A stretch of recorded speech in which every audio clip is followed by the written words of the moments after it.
Kelanchal times, हर खबर पर हमारी नजर।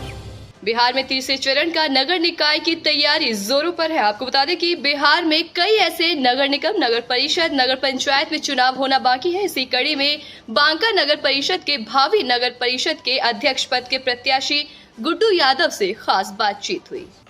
स्वागत है आपका हमारे चैनल में। मैं भी सर्वप्रथम केलांचल टाइम्स को दिल से धन्यवाद देता हूं कि आप उतनी दूर से चलकर बांका के सरजमीन पर आए हैं और सच दिखाने की आपने कोशिश की है। मैं आपके इस साहस को सलाम करता हूं। राजनीति सफ़र कहें या समाज सेवा का सफ़र, कब शुरुआत हुई इसकी और किससे प्रेरणा मिली? राजनीति में तो हम 1992 ईस्वी में सक्रिय नहीं थे, लेकिन पढ़ाई के सिलसिले में ही आए थे। मैंने बिहार बंद का आह्वान का एक पेपर में मैंने ऐड देखा था। नेता और आज अपने जन अधिकार पार्टी के बना लिए हैं पप्पू यादव जी ने। मैंने पहली बार उन्हीं के आह्वान पर बिहार को बंद कराने में अपनी भूमिका निभाई थी। उसके बाद मैं सभी दूसरे राष्ट्रीय जनता दल से ही जुड़ा रहा और 95 के चुनाव में मैंने सक्रिय रूप से राष्ट्रीय जनता दल में भूमिका निभाई और उस समय मैंने सबसे पहले सुरेंद्र सिंह कुशवाहा के लिए अमरपुर विधानसभा में मैंने वोट मांगने का भी काम किया था और बढ़ चढ़कर हिस्सा लिया था उस चुनाव में और उनकी भारी मतों से जीत भी हुई थी। ये प्रेरणा किससे मिली समाज सेवा का? समाज सेवा का प्रेरणा हमको अपने घर से ही मिला है। मेरे दादाजी भी राजनीति में थे। दादाजी के छोटे भाई वो कॉमरेड थे।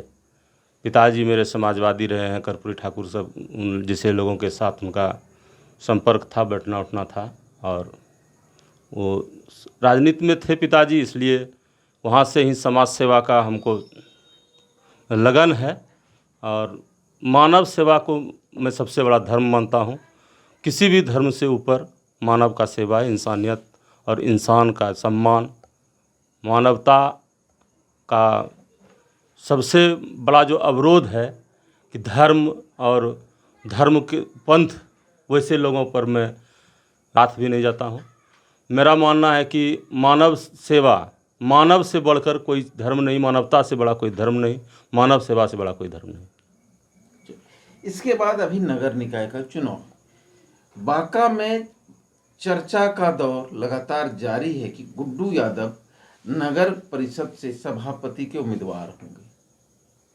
तो अगर गुड्डू यादव चुनावी दंगल में आते हैं तो गुड्डू यादव के लिए क्या क्या मुद्दा होगा? वाइटल मुद्दा ये है कि आज तक बांका नगर परिषद के क्षेत्र के तमाम मतदाता मालिकों को सम्मान नहीं मिला है। खास करके जो बांका नगर परिषद का जो शहरी क्षेत्र है, जो टैक्स तो देते हैं शहर का, लेकिन ग्रामीण व्यवस्था से भी उनका हालत बदतर है। उनके लिए मैं हर समय सवाल उठाता हूँ। ओढ़नी नदी के पश्चिमी तट से मानिकचक से लेकर नोनिहारी तक का जो गांव है, उसको वो मोहल्ला तो नहीं कहे, गांव ही कह सकते हैं, जो गांव है वो मूलभूत सुविधा से वंचित है। आज के दौर में जहां राज्य सरकार, केंद्र सरकार सर्व शिक्षा अभियान, आंगनवाड़ी और साक्षरता अभियान जैसे बहुत तेरे शैक्षणिक कार्य पर लगा हुआ है, उसमें से बांका नगर परिषद का एक टोला, एक गांव मानिकचक है जो आज भी स्कूल नहीं है वहाँ। ये दुर्भाग्य है। ये दुर्भाग्य इसको कहा जाता है। बांका नगर परिषद का 1 नंबर वार्ड, एक सिंघा, जहाँ मध्य विद्यालय नहीं है, जहाँ के बच्चे आज भी बहरा पंचायत के पढ़ड़िया गांव में जाकर पढ़ाई शिक्षा करते हैं, मिडिल स्कूल का शिक्षा लेते हैं। ये दुर्भाग्य है। ये दुर्भाग्य है कि जिस वार्ड ने पूरे मतलब ये जनरेशन, पिताजी के बाद फिर उनका बेटा फिर उनका पोता, उनका बेटा, ऐसे लोगों को एक वार्ड ने हमेशा जिताने का काम किया और वो यहाँ के वर्तमान चेयरमैन भी रहे और पूर्व चेयरमैन जो हैं उन्होंने ठगने का काम किया। उस आज तक किसी भी समाज को मुख्य धारा में जोड़ने के लिए सबसे पहले वहाँ का सड़क होता है। जो आज तक जो इलाका सड़क विहीन है वो क्या धारा में जुड़ेगा या समाज के मुख्य धारा में वो कब आएगा? आज़ाद भारत का इतना दिन हो गया, 75वां वर्ष हम मना रहे हैं, अमृत भारत का शोर गूंज रहा है पूरे देश में, और बांका नगर परिषद का एक वार्ड है जो टैक्स तो देता है नगर परिषद का, लेकिन उसको मुख्य सड़क से जोड़ा नहीं गया है। ये दुर्भाग्य है। हम अगर आएंगे तो मेरा सबसे पहला मतलब ये है कि हम ओढ़नी नदी से पश्चिमी जो पिछड़ा इलाका है उसको बांका शहर के मुख्य धारा में जोड़ कर दिखाएंगे। मैं अपने जनता मालिक से सिर्फ यही हमेशा अपील करता हूँ, मैं बार बार जाता हूँ, ये कहता हूँ कि ये जो पिछड़ा इलाका है, ये पिछड़ा इलाका इसलिए है कि ये इलाका पिछड़ों का है। अगर ये पिछड़ों का इलाका नहीं रहता, यहाँ के लोग शिक्षित होते, शिक्षा से महरूम नहीं होता ये समाज, तो आज ये समाज की दुर्दशा नहीं होती। मेरी लड़ाई यहाँ से शुरू है और मैं लक्ष्य बनाकर चल रहा हूँ कि मैं उस पिछड़े इलाके को मुख्य धारा में जोड़कर दिखाऊंगा। पहला और मेन मुद्दा है पिछड़े लोगों को आगे लाना है, उनको मुख्य धारा से जोड़ना। दूसरा, हर वार्ड में सड़क की समस्या से निजात दिलाएंगे। तीसरा क्या मुद्दा? तीसरा, बांका शहर एक बहुत ही सुंदर और प्राकृतिक संपदा से लैस शहर है। यहाँ प्रचुर मात्रा में इंसानियत मिलेगी आपको, प्रचुर मात्रा में। हर इंसान के अंदर इंसानियत है, कोई बेमनस्या नहीं है, बावजूद इसके कचरा है। इसलिए है कि इस शहर को जो बसाया गया, इसका जो बनावट है, इसको साफ और सुंदर रखने के लिए हमको बहुत मेहनत की आवश्यकता नहीं है, क्योंकि इसके 3 तरफ नदी है। फिर भी ये शहर गंदगी से भरा हुआ रहता है। यहाँ का ड्रेनेज सिस्टम कमज़ोर है, इसलिए कि यहाँ के जो भी लोग रहे उनके पास कोई विज़न नहीं रहा। शहर को सजाने और संवारने की कोई व्यवस्था नहीं की। जो सड़क बहुत चौड़ा हो सकता है उस सड़क को भी बनाया नहीं जाता है। ये दुर्दशा और दशा और दिशा ये तय कौन करेगा, ये सवाल है मेरा। शहर को सौंदर्यीकरण की ओर ले जाएंगे एवं साफ सफाई से निजात दिलाएंगे। ठीक।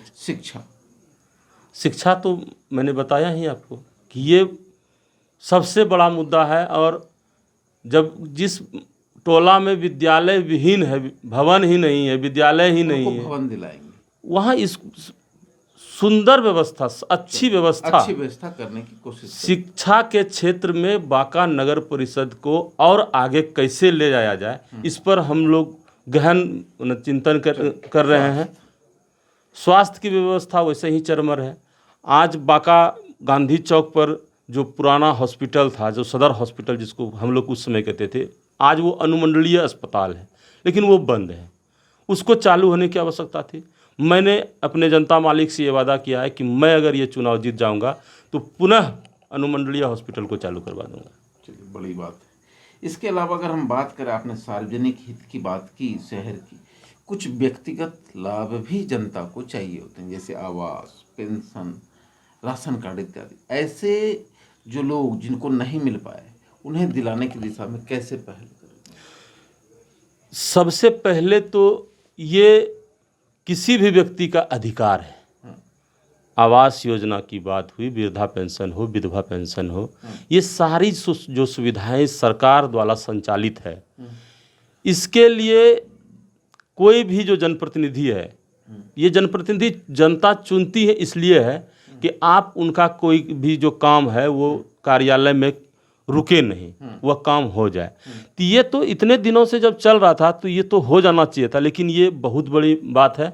और इसको हम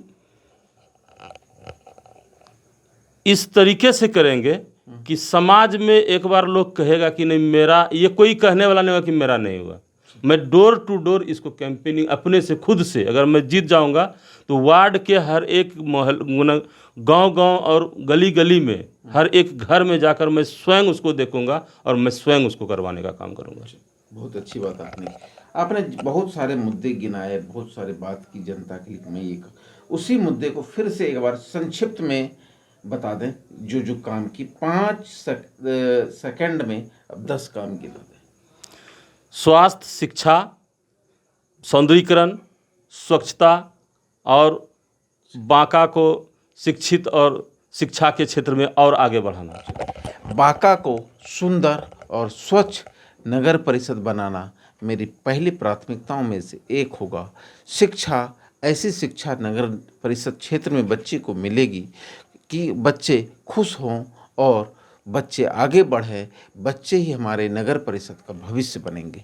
इस दिशा में पहल करेंगे।